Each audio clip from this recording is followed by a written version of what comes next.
এ পর্যায়ে বক্তব্য রাখার জন্য আহ্বান করছি জাতীয় নাগরিক পার্টির মুখ্য সমন্বয়ক নাসির উদ্দিন পাটোয়ারিকে।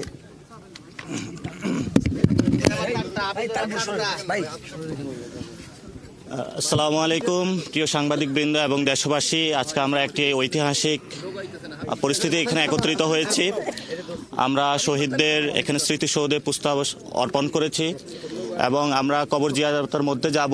আমাদের ভবিষ্যতে আমাদের যে গণপরিষদ ইলেকশন রয়েছে সেখানে আমরা নতুন করে চিন্তা ভাবনা করছি। আমাদের একটা নতুন সংবিধান প্রয়োজন, সাথে সাথে যে পার্লামেন্টারি বডি রয়েছে সেটা নিয়েও আমরা চিন্তা ভাবনা করছি, লোকাল ইলেকশন যেটা রয়েছে সেটা নিয়েও আমরা চিন্তা ভাবনা করছি।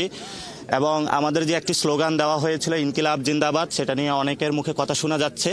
তো আমরা পুরো বাংলাদেশকে বলতে চাই, পুরো বিশ্ববাসীকে বলতে চাই, বাংলাদেশের জনগণ, মাটি এবং মানুষের যারা রয়েছেন পুরো আকাশের মধ্যে ইনকিলাব জিন্দাবাদ লিখে দিবে ইনশাআল্লাহ। ওকে, ধন্যবাদ সকলকে।